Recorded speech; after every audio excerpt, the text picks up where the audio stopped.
Hello dear student, स्वागत है आप सभी का न्यू भारत एकेडमी के ऊपर। आज हम डिस्कशन करने वाले हैं जवाहर नवोदय विद्यालय का जो सिलेक्शन टेस्ट होता है उसके ऊपर।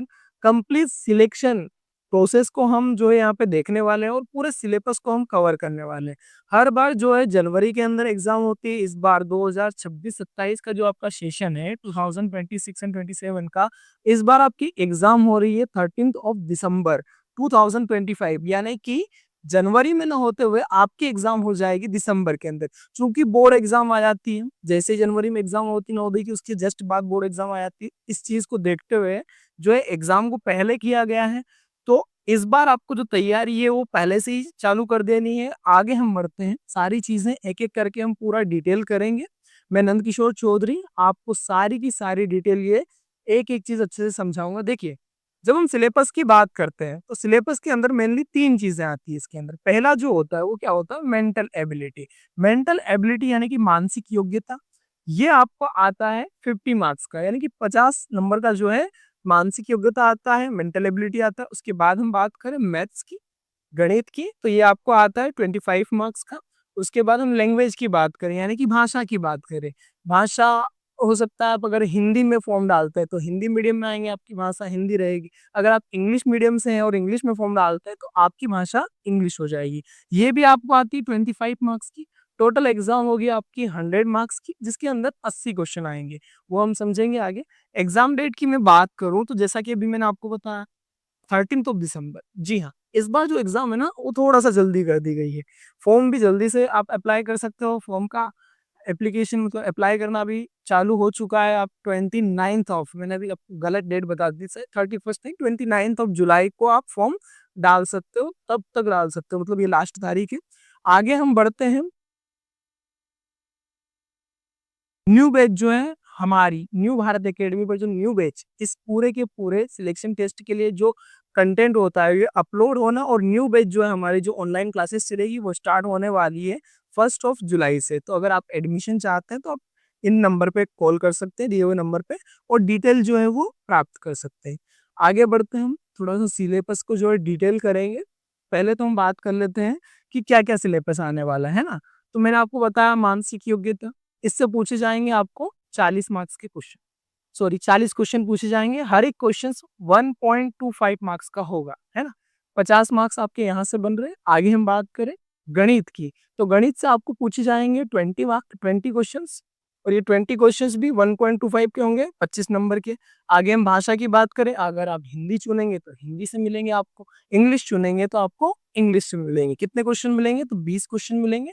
नंबर कितने होंगे, इसके भी 25 मार्क्स होंगे। जैसे मैथ्स से आपको 25 मार्क्स के क्वेश्चन मिलेंगे, वैसे ही इससे आपको 25 मार्क्स के क्वेश्चन भाषा से मिलेंगे। टोटल आपके जो क्वेश्चन बनेंगे वो बनेंगे 80 क्वेश्चन, और आपको यहाँ पे नंबर जो है उसके मिलेंगे 100। ये जस्ट हमने डिस्कशन किया।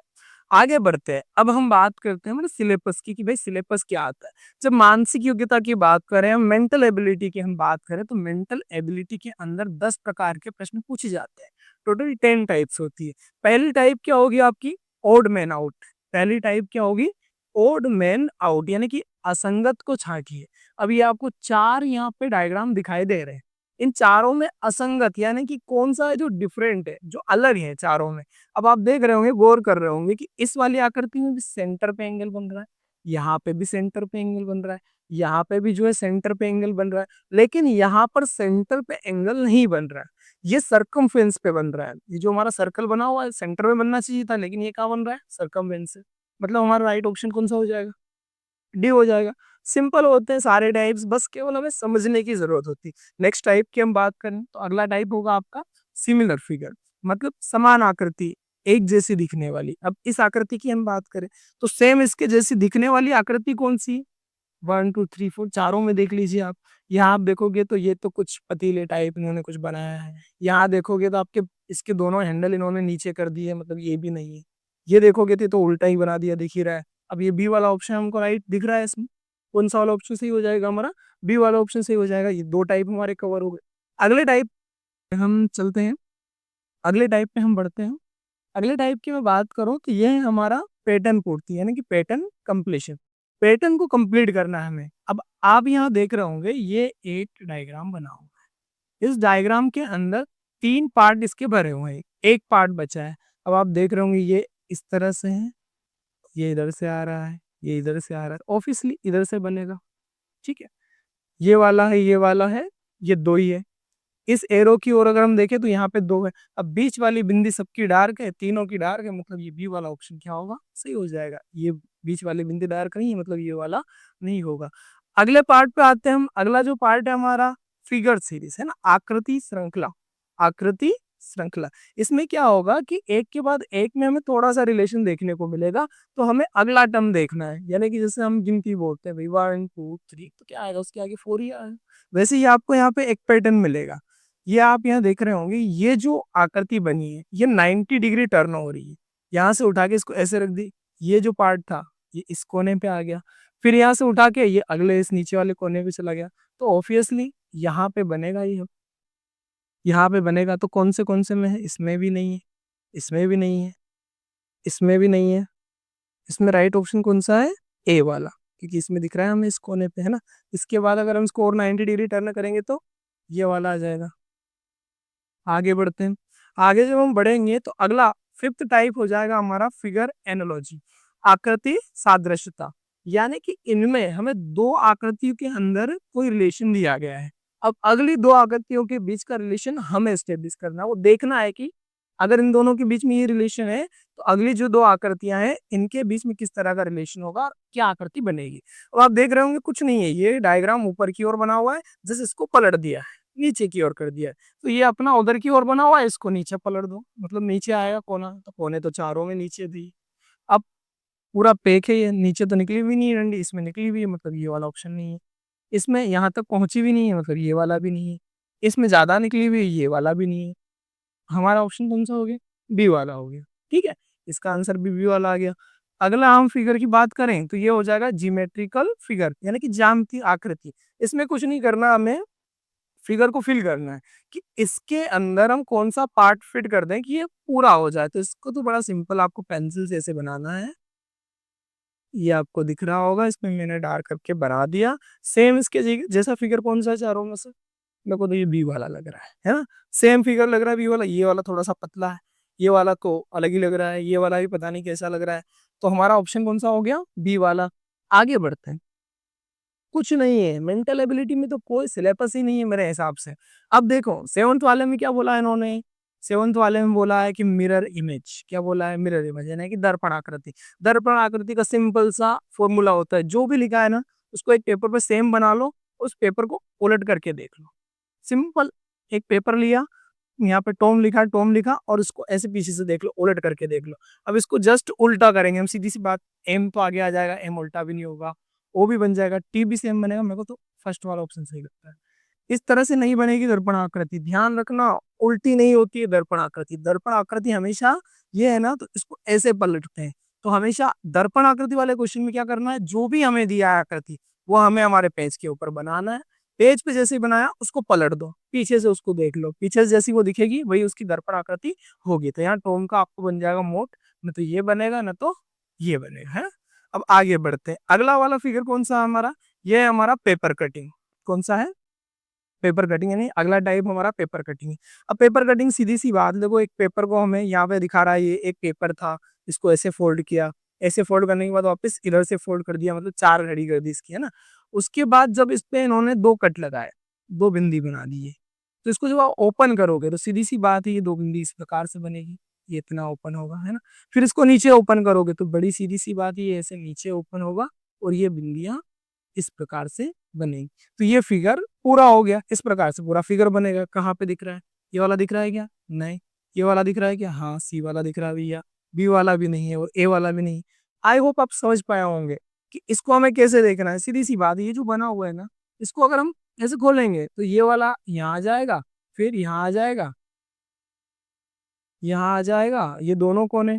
फिर इसको पलट देंगे तो जो ऊपर 4 बने हुए हैं सर्कल्स, वो नीचे 4 बन जाएंगे, ठीक है। आई होप आप समझ गए होंगे। अगली स्लाइड पे आते हैं हम।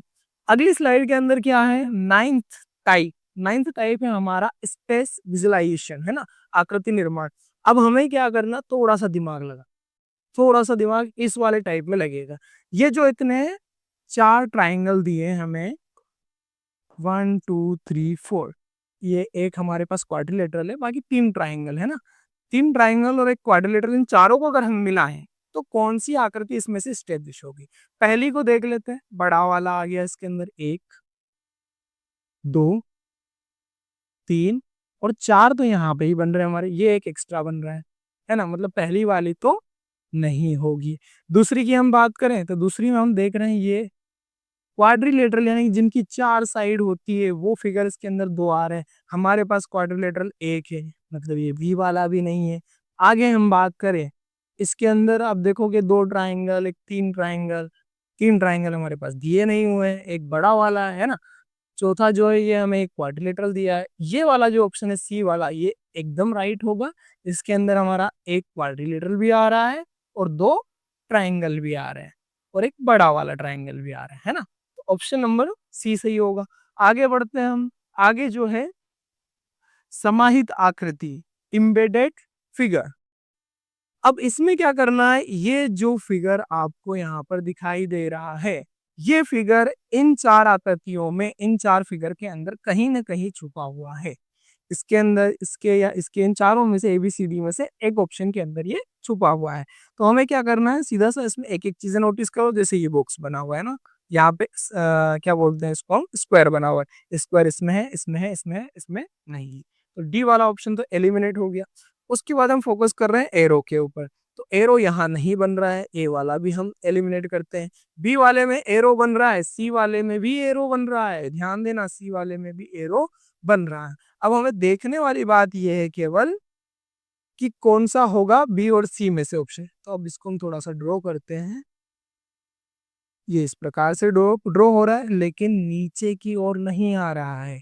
यहाँ पे नीचे की ओर भी आ रहा है, तो ये फिगर कहाँ छुपी हुई है, सी वाला ऑप्शन जो है वो एकदम राइट हो जाएगा। सी वाले के अंदर ये फिगर छुपी हुई है। आई होप आप ये समझ गए होंगे। आगे बढ़ते हैं। ऑप्शन नंबर, मतलब हम आते हैं मैथ्स के सिलेबस पे, है ना। 10 टाइप्स थे, है ना।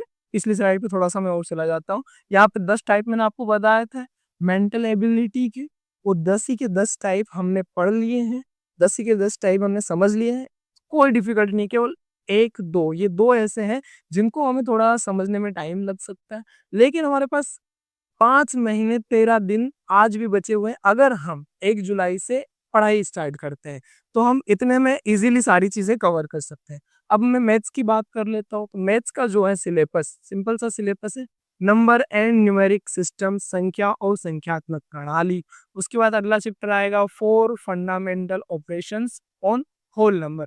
होल नंबर यानी कि पूर्ण संख्या, पूर्ण संख्या की मूलभूत संक्रियाएं, है ना। आगे बढ़ते factors and multiples. Factors and multiples की प्रॉपर्टीज हमने पढ़ी है, फैक्टर्स पढ़ा है, मल्टीपल्स पढ़ा है, थर्ड फोर्थ क्लास में सारी चीजें आ जाती है। बाकी हमें थोड़ा सा हायर लेवल लेना पड़ेगा इसका, ताकि हम ये एग्जाम निकाल पाए, है ना। आगे हम बात करें decimals and fundamental operations of them. Decimal, दशमलव और उनके ऊपर आधारित मूलभूत संक्रियाएं। तो ये पूरा मैथ्स का सिलेबस है। आगे भी चैप्टर है, conversion of fraction to decimal and vice versa, है ना। मतलब कि जो भिन्न होते हैं उनको किस में चेंज करना, दशमलव में चेंज करना, और उसका उल्टा दशमलव को वापस से भिन्न में चेंज करना। Measurement of length, mass, capacity, time, money, etc, इन सब का मेजरमेंट, मनी का, टाइम का, लेंथ का, इन सब का मेजरमेंट हमें पढ़ना है, यानी कि लंबाई, द्रव्यमान, क्षमता, समय, धन। आगे बात करें तो सिंप्लीफिकेशन ऑफ न्यूमेरिकल एक्सप्रेशन। जो न्यूमेरिकल एक्सप्रेशंस होते हैं, यानी कि संख्यात्मक व्यंजक होते हैं, उनका सरलीकरण। किसी भी क्वेश्चन को सोल्व सरल कैसे करते हैं, इसमें मेनली बोर्ड मास का नियम हमें लगाना होता है। बोर्ड मास से कि जो क्वेश्चन होते हैं उस बोर्ड मास के ऊपर आधारित सारे क्वेश्चन आते हैं। आगे हम बात करें सब्जेक्ट के, इंग्लिश या हिंदी की, लैंग्वेज की बात करें। लैंग्वेज के अंदर मेनली क्या आता है, 25 नंबर के क्वेश्चन आते हैं, ठीक है। अब मैं हिंदी में आपको बता देता हूँ कि हिंदी में क्या क्या आते हैं। गद्यांश आते हैं और उनके ऊपर आधारित सारे के सारे प्रश्न होते हैं। संभावित प्रश्न बता रहे हैं। किसी शब्द का अर्थ, समानार्थी शब्द या पर्यायवाची शब्द, 5 क्वेश्चन आते हैं। 5 क्वेश्चन में से एक क्वेश्चन इस पे बनेगा, मतलब पूरा पैराग्राफ आपको दिया हुआ है, उस पैराग्राफ में से समानार्थी शब्द पूछ लिया, पर्यायवाची शब्द पूछ लिया किसी शब्द का, या फिर किसी शब्द का अर्थ पूछ लिया हमें, है ना। आगे हम बात करें तो विलोम शब्द पूछ लिया या विपरीतार्थक शब्द पूछ लिया। उसके अंदर हम थोड़ा सा डिटेल में जाएं तो लिंग या वचन पूछ लिया हमसे, शब्द भेद पूछ लिया हमसे, या फिर सामान्य मुहावरे, जो सामान्य मुहावरे उसके अंदर यूज किए गए, जो भी पैराग्राफ आपको दिया रहेगा, जो भी गद्यांश आपको दिया रहेगा, उस गद्यांश के अंदर जो भी मुहावरे वगैरह उन्होंने यूज किए हैं उसके ऊपर आधारित क्वेश्चन आएगा। वाक्य का अर्थ, कोई भी एक वाक्य होता है, जैसे हिंदी हिंदी में वाक्य ऐसे होते हैं, कुछ वाक्य दिया उसका भी अर्थ हमें समझाना पड़ता है। तो वाक्य का अर्थ स्पेसिफिक क्वेश्चन आता है, उसके बाद आएगा आपको शीर्षक। शीर्षक भी बनता है, यानी पूरा पैराग्राफ है ना, पूरा गद्यांश दिया है। अब आपको बोल दिया भाई इस गद्यांश का शीर्षक बताओ आपके अनुसार, कि आप इस गद्यांश से अगर एक वर्ड में समझना चाहें तो आप क्या समझते हो, शीर्षक क्या देना चाहिए हमें इसका, है ना, शीर्षक पे आधारित। सो मैं आपको यही कहना चाहूंगा, सिलेबस बहुत कम है इसका। अगर आप स्टडी करना चाहते हो, अगर आप पेरेंट्स से और अपने बच्चे को स्टडी करवाना चाहते हो, तो आप उसको बैच में इनरोल कराएं, नीचे नंबर है, इस पे आप कांटेक्ट करें। और उसका जो सपना है जवाहर नवोदय को ज्वाइन करने का, उस सपने को पूर्ण करें। अगर आपको वीडियो अच्छा लगा हो, वैल्यूएबल लगा हो, तो आप इस वीडियो को लाइक करें, शेयर करें और अपने साथी दोस्तों को ये वीडियो जरूर शेयर करें, ताकि वो भी नवोदय की इंपॉर्टेंट जानकारी ले पाए। अगेन मैं आपको बता देता हूँ, एग्जाम डेट जो है वो हमारी 13 दिसंबर है। जो फॉर्म अप्लाई करने की लास्ट तारीख है वो 29 जुलाई है ना। नवोदय एग्जाम इस बार जो है सिलेक्शन टेस्ट की एग्जाम जल्दी हो रही है, 13 दिसंबर के दिन आपकी एग्जाम हो जाएगी 2025। फॉर्म जो है वो अप्लाई होना शुरू हो गए हैं, 29 जुलाई लास्ट डेट होगी, तो जल्दी से जल्दी आप अपना जो है फॉर्म फिलअप करें और उसके बाद आप बैच ज्वाइन कर लें और नवोदय की पढ़ाई को स्टार्ट कर दें। Thank you so much.